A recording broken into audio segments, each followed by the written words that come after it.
Good morning students. इसके पहले वाले वीडियो में हमने इकाई 4 व्यावसायिक सेवाएं के अंतर्गत हमने बीमा और बैंकिंग के बारे में जाना था। आज हम ज्ञात करने वाले हैं अध्ययन करने वाले हैं हम संचार के हमारे माध्यम क्या क्या हैं, मतलब हमारे जो वाणिज्यिक क्षेत्र में हमारे संचार के माध्यम क्या क्या हैं, इसके बारे में आज हम क्या करने वाले हैं, अध्ययन करने वाले हैं। जैसे हमारे संचार के माध्यम के अंतर्गत आपका हो गया क्या क्या, तो डाक सेवा हो गया आपका, दूरसंचार, फैक्स, इंटरनेट, ईमेल, कोरियर सेवा, ये सबको आप क्या करने वाले हैं, आज अध्ययन करने वाले हैं। तो आइए सबसे पहले समझते हैं हम संचार के माध्यम। तो देखिए, आज का युग मतलब आज के समय में संचार के साधन क्या हो सकते हैं, तो मानव जीवन के आवश्यक अंग बन गए हैं। इसके बिना सब कुछ अधूरा सा भी लगने लगता है। जैसे आप जानते हैं कि पुरानी पद्धति में कैसे रहता था कि किसी व्यक्ति को संदेश देकर एक गांव से दूसरे गांव या फिर उनको भेजा जाता था, लेकिन जो हमारा आज का समय है वो क्या है, व्यवसाय को नियमित ढंग से चलाने व नियंत्रित करने के लिए संचार के साधन क्या हो गए हैं, बहुत ही आवश्यक हो गए हैं। अब यह कहा जाता है कि वर्तमान स्थिति में संचार जैसे आपका हो गया डाक, तार, टेलीफोन, फैक्स आदि के बिना व्यावसायिक गतिविधियां संचालित करना क्या हो गया, हमारे लिए कठिन है। तो कोई अतिशयोक्ति नहीं होगी, इसे संदेहवाहक भी कहा जाता है। देखिए, संचार के माध्यम को और किस नाम से पुकारा जाता है, तो संदेश वाहन के नाम से भी पुकारा जाता है। तो आइए समझते हैं हम सबसे पहले संचार के माध्यम का अर्थ।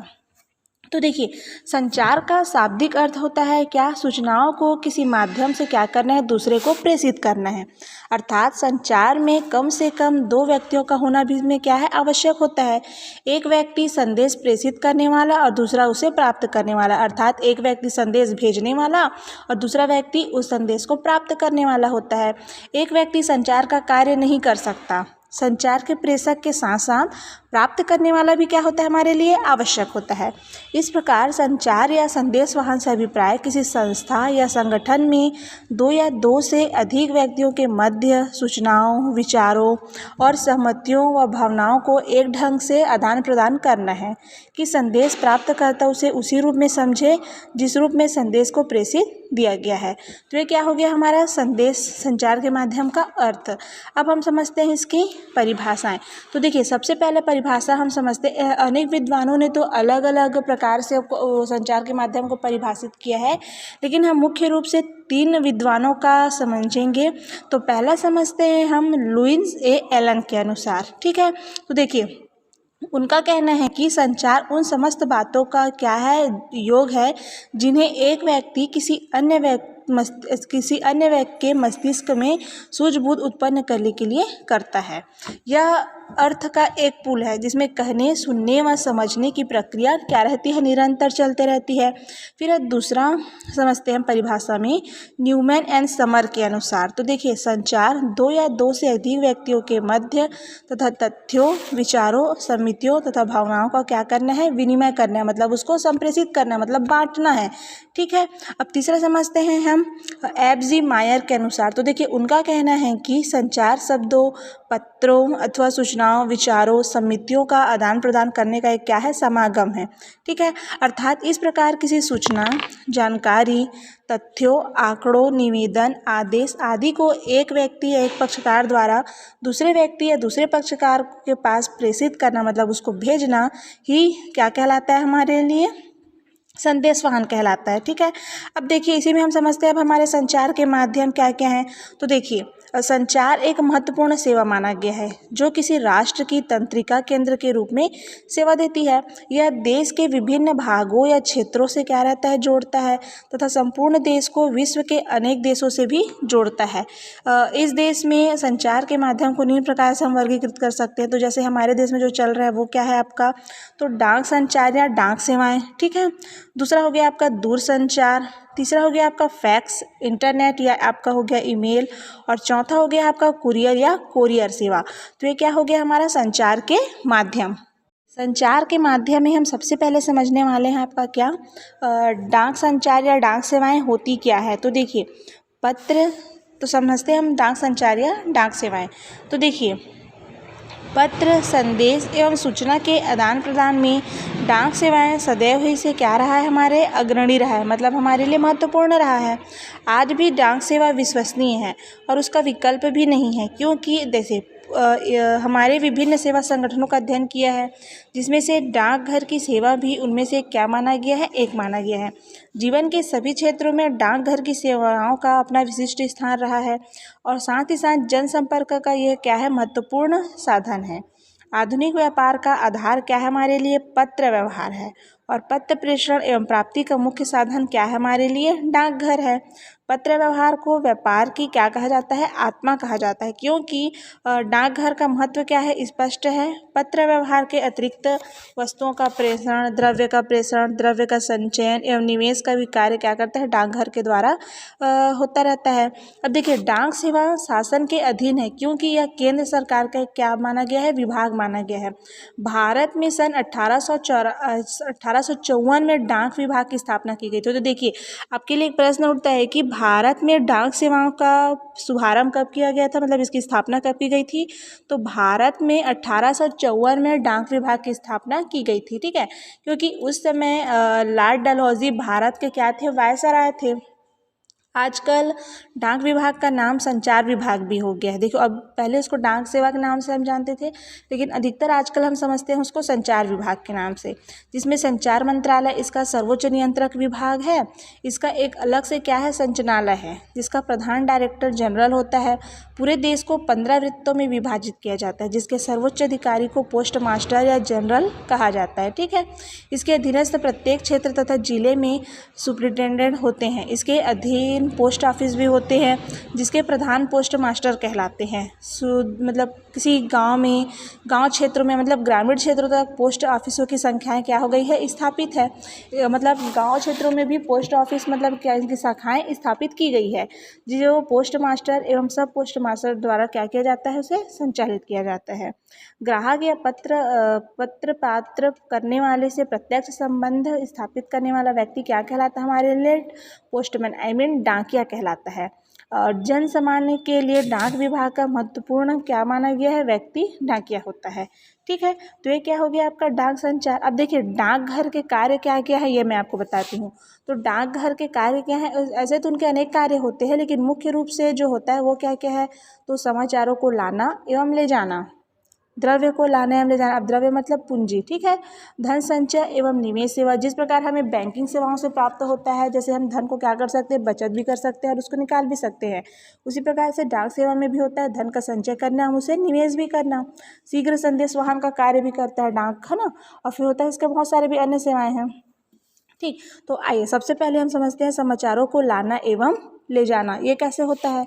तो समाचारों को लाना एवं ले जाना डाकघर का क्या है, मुख्य कार्य है, क्योंकि देश के अंदर जो वस्तुएं भेजी जाती है वो होता है आपका पोस्ट कार्ड, अंतर्देशीय पत्र, बुक पैकेट, पुस्तकें, पत्रिकाएं, अंधों का साहित्य, है ना, पंजीबद्ध समाचार पत्र, नमूने के पैकेट, पार्सल, ठीक है। तो डाक द्वारा भेजी गई वस्तु को सुरक्षित भेजने के लिए उसे क्या किया जाता है, पंजीबद्ध कराया जाता है। पंजीबद्ध पत्र एवं वस्तुओं को डाक कर्मचारी अत्यंत सावधानी से पहुंचाते हैं। यदि हम पत्र या वस्तुओं को अपने भी सुरक्षित करना चाहते हैं तो उसका बीमा करा दिया जाता है, ठीक है। इस प्रकार बीमित पत्र एवं वस्तु की क्षतिपूर्ति के लिए भी उत्तरदायित्व हो जाता है, ठीक है। इसके आगे हम पंजीयन एवं बीमा का भी विस्तृत अध्ययन करेंगे ही, लेकिन साथ ही साथ अभी हम केवल समझते हैं अभी डाकघर के कार्य क्या क्या है, ठीक है। अब दूसरा आता है हमारा क्या, द्रव्य को लाना एवं ले जाना। डाकघर के कार्य में हम दूसरा समझते हैं क्या, द्रव्य का अंतरण, आई मीन द्रव्य को लाना एवं ले जाना, अर्थात एक स्थान से दूसरे स्थान को धन भेजने को ही क्या कहा जाता है, साधन डाकघर है। अब मनी ऑर्डर, अब देखिए, अब हम क्या करते हैं, हम मनी ऑर्डर, पोस्टल ऑर्डर या राशि एक स्थान से दूसरे स्थान में भेजते हैं। व्यापारिक क्रियाकलाप के अंतर्गत पोस्ट, पार्सल, बीमित पत्र भी द्रव्य अंतरण के रूप मुख्य साधन हो गए हैं।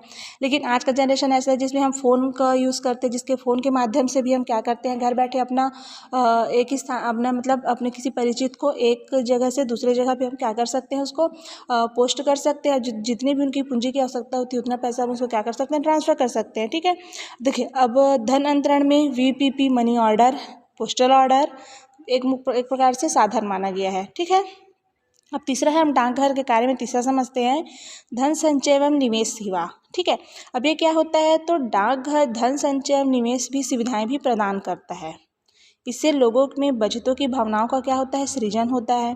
डाकघर में बचत बैंक के अतिरिक्त अनेक सरकारी ऋण पत्र एवं बचत पत्रों का भी क्रय विक्रय किया जाता है। ठीक, अब डाकघर के कार्य में हम चौथा समझते हैं अपना, शीघ्र संदेश वाहक का कार्य। तो देखिए, चौथा समझते हैं हम शीघ्र संदेश वाहन। तो देखिए, तार एवं टेलीफोन की सुविधाएं प्रदान करना भी डाकघर का क्या है, काम है। इसे शीघ्र संदेश भेजना क्या हो जाता है, हमारे लिए संभव हो जाता है। तार एवं टेलीफोन की सेवाओं में इतनी वृद्धि हो गई है कि इसके लिए अलग से विभाग का निर्माण करना पड़ चुका है। अब देखिए, हम डाक सेवाएं में अगला चलते हैं हम क्या, तो अन्य सेवाएं। तो देखिए, डाकघर की अन्य सेवाएं भी जैसे है आपका परिचय पत्र प्राप्त करना, पोस्ट बॉक्स की सुविधा प्रदान करना, पुनर्निर्देश, डाक में डालने का प्रमाण पत्र, स्पीड सेवा पोस्ट, ठीक है, देरी से डाले गए पत्र आदि, ये सब क्या हो गया हमारा डाकघर के कार्य, जिसके अंतर्गत हमने 5 प्रकार के उनके कार्य को क्या किया है, ज्ञात किया है। अब इसे हम आगे बढ़ते, देखिए अभी हमने क्या किया है, डाक के कार्य समझे है ना। अब हम समझते हैं डाकघर की सेवाओं के प्रकार। तो देखिए, ऐसे तो इसके बहुत सारे प्रकार हैं, लेकिन मुख्य रूप से जो हम पढ़ने वाले हैं वो आपका क्या हो गया, सामान्य डाक सेवा हो गया, आपका पंजीकृत डाक सेवा हो जाएगा। साथ ही साथ आज हम अभी जो पढ़ने वाले हैं वो हो जाएगा आपका शीघ्रगामी डाक सेवा। ठीक है, इसी में है बीमित डाक भी आता है, आपका VVP आता है, ये सब का क्या करने वाले हैं, हम अध्ययन करने वाले हैं। तो चलिए, सबसे पहले हम शुरू करते हैं आपका सामान्य डाक सेवा। तो देखिए, अब इसके अंतर्गत क्या क्या आता है आपका, तो पोस्ट कार्ड, पत्र, अंतर्देशीय पत्र, बुक पोस्ट, नमूने के पैकेट, अंध साहित्य पैकेट और पार्सल। ठीक है, तो देखिए, पोस्ट कार्ड क्या होता है सामान्य डाक से सेवा में, इसमें सस्ता सुलभ साधन माना जाता है, क्योंकि इससे अन्य प्रकार जवाबी पोस्ट कार्ड भी कहते हैं। ठीक है, पत्र, तो जब समाचार व संदेश अधिक हो तो इसे लिफाफे में बंद कर भेजा जाता है। ठीक है, और उस पर डाक व्यय भी किया जाता है। जैसे आपका हो गया, यदि 20 ग्राम तक है तो 4 रुपये हो जाता है, यदि 20 ग्राम अथवा उससे अंश के लिए ऊपर है तो आपका क्या किया जाता है, 4 रुपये लिया जाता है। दूसरा है आपका सामान्य डाक सेवा में ही अंतर्देशीय पत्र। तो देखिए, कम व्यय में अधिक समाचार भेजने, गोपनीयता रखने की सुविधा के लिए जिस माध्यम का उपयोग किया जाता है उसे हम क्या कहते हैं, अंतर्देशीय पत्र कहते हैं। ठीक है, और इसका मूल्य होता है 2.5 रुपये, आई मीन 2 रुपये 50 पैसे के आसपास ही होता है। अब चौथा समझते हैं हम बुक पोस्ट। तो देखिए, पत्र पत्रिकाएं, छोटी वस्तुएं डाक द्वारा सुविधापूर्वक भेजी जाती है। डाकघर पहले इसका निरीक्षण करता है, इसके पश्चात ही उसे क्या करता है, आगे भेजा जाता है। पांचवा है आपका डाक सेवाओं में ही अंध साहित्य नमूने के पैकेट। तो देखिए, डाक द्वारा उन वस्तुओं के नमूने भी भेजे जा सकते हैं जिनकी बिक्री की दृष्टि से कोई मूल्य ना हो। जैसे प्रति पैकेट आपका 50 ग्राम तक 30 रुपये हो सकता है। अब छठवां चलते हैं हम, अंध साहित्य पैकेट। तो ये अंध साहित्य पैकेट क्या होता है, तो अंधों के पढ़ने योग्य साहित्य, नाम से स्पष्ट हो रहा है अंध साहित्य पैकेट, मतलब अंधों के पढ़ने योग्य साहित्य साधारणतः वजन में काफ़ी क्या होते हैं, भारी होते हैं, क्योंकि पढ़ने हेतु शब्दों को कागजों पर क्या किया जाता है, उस पर उभारा जाता है। ठीक है, जिसे व्यक्ति ब्रेल लिपि के द्वारा पढ़ते हैं। फिर आपका सातवां हो गया पार्सल। तो देखिए, डाकघर द्वारा एक स्थान से दूसरे स्थान पर छोटी वस्तुएं जिन्हें डाककर्मी तौल कर आवश्यक टिकट लगाते हैं और प्राप्ति की रसीद भेज प्रेषक को दे दी जाती है। ठीक है, तो ये डाक सेवाओं के अब हम दूसरा प्रकार में चलते हैं, पंजीकृत डाक सेवा। तो अभी पंजीकृत डाक सेवा होता क्या है, तो देखिए, पंजीयन को सामान्य बोलचाल की भाषा में हम क्या कहते हैं, रजिस्ट्री कहते हैं। क्या कहते हैं, रजिस्ट्री कहते हैं। पत्र या पैकेटों को सुरक्षित भेजने के लिए उसका क्या किया जाता है, पंजीयन कराया जाता है। इसे भेजने वाली वस्तु का मार्ग क्या हो जाता है, हमारे लिए सुरक्षित हो जाता है, तथा डाकघर के कर्मचारी इसे विशेष सावधानी एवं सतर्कता से ले जाते हैं। पत्र, पैकेट्स एवं पार्सलों का क्या किया जाता है, पंजीयन कराया जाता है। ठीक है, और कुछ विशेष परिस्थितियों को छोड़कर पत्र या पार्सलों का बीमा कराना भेजने वाले की क्या है, इच्छा पर निर्भर करता है। अब इसके पंजीयन का उद्देश्य क्या है, तो देखिए, डाकघर पत्रों का क्या है, सागर है। सभी पत्रों पर विशेष ध्यान देना डाक कर्मचारियों के लिए क्या हो जाता है, कठिन ही नहीं बल्कि असंभव भी माना जाता है, क्योंकि अतएव पत्र एवं वस्तुएं भेजने वाला यह चाहता है कि उसके डाक पर वो क्या चाहता है कि उसके डाक पर विशेष ध्यान दिया जाए, तब उसे अपने पत्र का पंजीयन क्या होता है, कराना होता है। इसे पत्र का मार्ग क्या हो जाता है, सुरक्षित हो जाता है उसके लिए। और पंजीकृत पत्र या पार्सल को विशेष सावधानी से भेजा जाता है। उसके खो जाने या क्षतिग्रस्त हो जाने पर डाकघर उत्तरदायित्व नहीं होता। फिर भी विशेष स्थिति में पोस्ट मार्टम 25 रुपये तक क्षतिपूर्ति कर सकता है। ठीक है, तो ये क्या हो गया हमारे लिए पंजीयन कराने का उद्देश्य। अब हम इसी में समझते हैं पंजीयन कराने की विधि। तो देखिए, अब पत्र एवं पार्सल को ठीक ढंग से बंद किया जाए तथा पाने वाले एवं भेजने वाले का नाम लिखा जाए। पत्र के ऊपर बाईं ओर पंजीकृत रजिस्टर्ड शब्द लिखा जाता है। ठीक है, अब इसका विधि क्या है, तो देखिए ये हो गया आपका पहला विधि। ठीक है, दूसरा रजिस्टर्ड पत्र या आवश्यक डाक टिकट अवश्य लगाया जाना चाहिए। रजिस्टर्ड पत्र या पार्सल को पोस्ट बॉक्स में डाला नहीं जाता, वरन डाकघर में कार्यरत संबंधित कर्मचारी के हाथ में दिया जाता है, जो पत्र एवं लगाए गए टिकट की क्या करता है, जांच करता है और भेजने वाले को पाने की क्या देता है, पावती देता है। यदि पत्र भेजने वाला चाहता है कि उसे पाने वाले की पावती मिले, तब वह उस प्राप्ति स्वीकृत का प्रपत्र लगा देता है।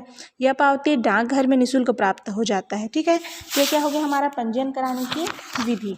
अब देखिए अनिवार्य पंजीयन क्या है इसी में, तो जिस पत्र या डाक में पंजीयन या रजिस्टर शब्द लिखा हो, तो यदि पार्सल का वजन 4 किलोग्राम से अधिक हो, यदि वस्तु क्या है का बीमा कराया गया हो तो, या मूल्यवान पत्र या पार्सल हो जिसके चेक, बैंक नोट, हुंडी, विनिमय बिल आदि भेजा जा रहा हो। ऐसी वस्तुएं जो रजिस्टर्ड डाक से प्राप्त हुई हो उसे दोबारा भेजा जा रहा हो तो अनिवार्य पंजीयन है। वीपीपी द्वारा भेजी जा रही है तो, या फिर जिस पर आयात निर्यात कर के संबंध में घोषणा करना आवश्यक हो गया है तो। ठीक है, अब हम समझते हैं इसी में पंजीयन के लाभ। तो देखिए अब पंजीयन से लाभ क्या होता है, तो डाक से वस्तु या पत्र भेजे गए हैं जिसका प्रमाण होता है, इसलिए डाकघर से प्राप्त प्रमाण पत्रों को सावधानी से रखना पड़ता है। पत्र या पार्सल न पहुंचने की स्थिति में शिकायत करने पर डाकघर अपने जांच करते हैं और उस समय उस रसीद की क्या होती है, हमें लिए आवश्यकता होती है। रजिस्टर्ड पत्र या पार्सल के संबंध में डाक कर्मचारी विशेष सावधानी रखते हैं, जिसमें रजिस्टर्ड पत्र एवं पार्सल पाने वाले की सुपुर्दगी के समय क्या करते हैं, हस्ताक्षर ले लेते हैं। ठीक है, पत्र या पार्सल खो जाने पर विशेष स्थिति में 100 रुपये तक क्षतिपूर्ति दिया जाता है। इस प्रकार डाकघर द्वारा पत्र या पार्सल भेजने को क्या करते हैं, सुरक्षित साधन मानते हैं। अब डाकघर की सेवाओं के प्रकार में तीसरा चलते हैं हम, शीघ्रगामी डाक सेवा। तो देखिए इस सेवा को कुछ वर्ष पूर्व ही विभाग द्वारा क्या किया गया, प्रारंभ किया गया है। इस सेवा में डाक यात्रा के लिए लगने वाले न्यूनतम समय में अंदर पहुंचने का कार्य किया जाता है। इस हेतु पोस्ट ऑफिस से प्रत्येक दिन में 2 या 3 बार पत्रों को बैग बनाकर व्यक्तिगत रूप से डाक को क्या किया जाता है, एक स्थान से दूसरे स्थान पर पहुंचाया जाता है। इस सेवा के लिए पृथक कर्मचारी लगाए जाते हैं, इसलिए इस सेवा की दरें भी सामान्य सेवा की दर से काफ़ी क्या होती है, अधिक होती है। ठीक है, अब देखिए वर्तमान में जो ये सेवाएं जिला स्तर पर क्या होते जा रहा है, महत्वपूर्ण सेवाएं दी जा रही है, किंतु इन सेवाओं की उपयोगिता उप डाकघर तक या ग्रामीण क्षेत्र में पोस्ट ऑफिस तक ही क्या रहता है, टिका रहता है। ठीक है, अब इसकी समीक्षा कैसे की जा सकती है, तो देखिए डाक को गंतव्य स्थान तक पहुंचाने के लिए विभाग देश का सर्वाधिक महत्वपूर्ण व अग्रणी विभाग है, किंतु अन्य सार्वजनिक विभागों की तरह यह विभाग भी अनेक बुराइयों से क्या हो गया है, लिप्त हो गया है। जैसे पत्र समय पर न पहुंचना, मनी ऑर्डर की राशि निर्धारित व्यक्ति को कभी कभी प्राप्त न होना, कर्मचारियों की लापरवाही को पत्र खो देना, उपभोक्ताओं के साथ उचित व्यवहार न करना, ठीक है, हड़ताल को कभी भी अधिकारों का अस्त्र बना लेना आदि। ठीक है, तो ये क्या हो गया हमारा डाक सेवाओं के तीसरा में शीघ्रगामी डाक सेवा। तो चलिए डाक सेवाओं के चौथे प्रकार में हम समझते हैं बीमित डाक। तो ये बीमित डाक होता क्या है, तो देखिए जिस प्रकार पत्र या वस्तुओं के प्रेषण मार्ग को सुरक्षित बनाने के लिए उसको पंजीबद्ध कराया जाता है, उसी प्रकार पत्र या पार्सल को पूर्ण रूप से सुरक्षित एवं डाकघर को क्षति के लिए उत्तरदायी बनाने के लिए बीमा कराया जाता है।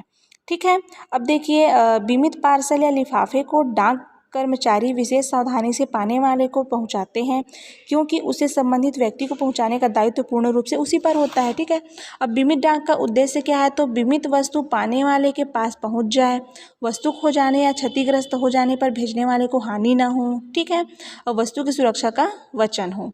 ठीक, तो ये क्या हो गया हमारा बीमित डाक। अब हमारा पांचवा चलते हैं हम से उसके प्रकारों में, मूल्य देय डाक या वीपीपी। इसे क्या कहा जाता है, देखो मूल्य देय डाक या वीपीपी भी कहा जाता है। अब ये मतलब वैल्यू पेएबल पोस्ट। VPP का पूरा मतलब हो जाएगा हमारा वैल्यू पेएबल पोस्ट। तो देखिए, देशी व्यापार में डाक द्वारा व्यापार का यह महत्वपूर्ण भाग माना गया है।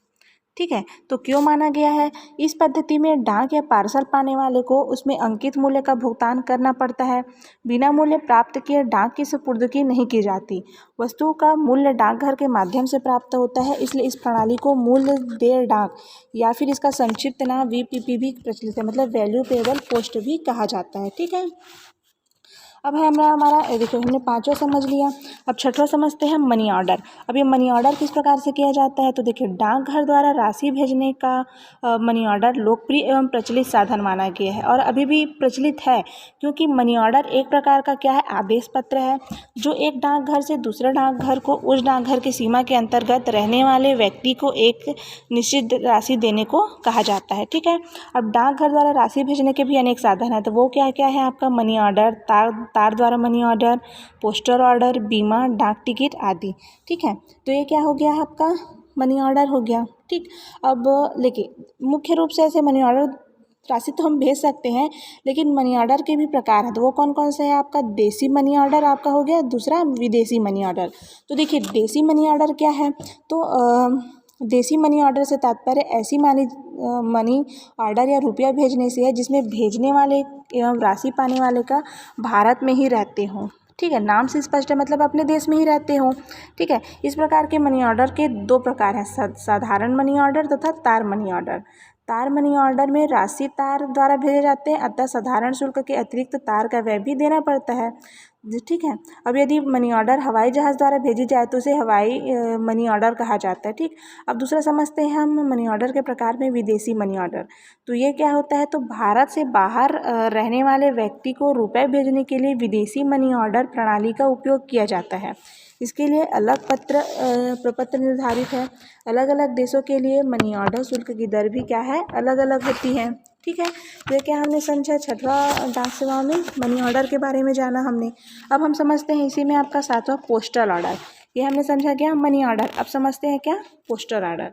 तो देखिए, पोस्टल ऑर्डर क्या होता है? तो एक स्थान से दूसरे स्थान को छोटी राशि भेजने का सर्वोत्तम साधन क्या माना गया? पोस्टल ऑर्डर है। तो पोस्टल ऑर्डर में यह आदेश होता है कि अंकित स्थान पर डाकघर पोस्टल ऑर्डर में उल्लेखित व्यक्ति को इस ऑर्डर के मूल्य की राशि क्या करे?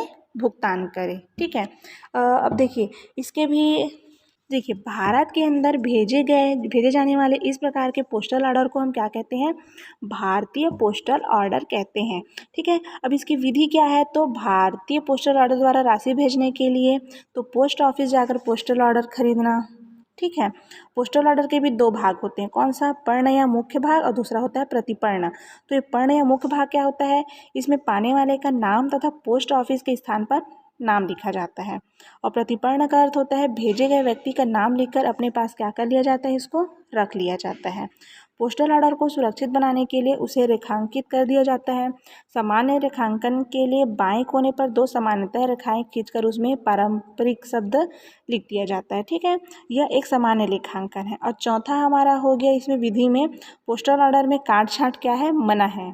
और पोस्टल ऑर्डर को लिफाफे में भरकर पाने वाले को क्या कर दिया जाता है? भेज दिया जाता है। ठीक है, अब पोस्टल ऑर्डर की अवधि कितने माह की होती है इसको समझते हैं। तो प्रत्येक पोस्टल ऑर्डर की अवधि 6 माह की होती है, क्योंकि कमीशन की राशि पुनः भुगतान करने पर यह अवधि मात्र एक बार 6 माह तक क्या कर सकते हैं? बढ़ सकते हैं। 1 वर्ष के बाद पोस्टल ऑर्डर का भुगतान नहीं होता है। अब राशि भेजने का ढंग क्या है? तो 2 ढंग बताया गया है। एक तो आपका हो गया डाक टिकट द्वारा और दूसरा होता है बीमा द्वारा। तो डाक टिकट द्वारा कैसे होता है? तो यदि किसी को 2 रुपये का भुगतान करना हो तब 2 रुपये की डाक टिकटें लिफाफे में भरकर भेजा जा सकता है। इस पद्धति का प्रचलन बहुत कम है, कभी कभी विशेष परिस्थिति में इसका प्रयोग किया जाता है। दूसरा है बीमा द्वारा। तो लिफाफे में नोट रखकर उसका पंजीयन एवं बीमा कराया जाता है, तत्पश्चात उसे पाने वाले को भेज दिया जाता है। बड़ी रकम भेजने पर यह क्या होता है? सुगम साधन है। ठीक, तो ये हमने क्या समझा? पोस्टल ऑर्डर के अंतर्गत उसकी अवधि और उसके ढंग। अब समझते हैं राशि भेजने का सर्वोत्तम साधन। तो देखिए, राशि भेजने के लिए सर्वोत्तम साधन पर विचार करने के लिए अनेक बातों का विचार करना क्या हो गया, आवश्यक हो गया है। जिसमें आपका हो गया सुरक्षा की दृष्टि से, शीघ्रता की दृष्टि से। तो देखिए सुरक्षा की दृष्टि से बोला जा रहा है तो सुरक्षा की दृष्टि से मनी ऑर्डर क्या है, सर्वोत्तम है। बीमित लिफाफे एवं पोस्टल ऑर्डर में गड़बड़ी की संभावना है लेकिन मनी ऑर्डर में नहीं है। इसमें राशि पाने वाले को गवाह के समक्ष भुगतान किया जाता है, ठीक है, और पावती भेजने वाले को दे दी जाती है। और शीघ्रता की दृष्टि से तो तार, मनी ऑर्डर, पोस्टल ऑर्डर, बीमा तीनों को लिया जा सकता है, लेकिन तार मनी ऑर्डर में सुरक्षा का ही क्या है, तत्व सम्मिलित रहता है। तो आज हमने इस वीडियो में क्या क्या समझा है, संचार के माध्यम क्या क्या है, जिसके अंतर्गत आज हमने केवल एक प्रकार को ही समझा, वो क्या है आपका डाक संचार या डाक सेवाएं, जिसके अंतर्गत हमने उसके प्रकारों को क्या क्या विधिवत ज्ञात किया है। आने वाले वीडियो में आपको मैं बताऊंगी दूरसंचार, इंटरनेट, ईमेल क्या मतलब इसका हम उपयोग कैसे करते हैं और ये है क्या, इनकी स्थापना किससे कब से हुई है, ये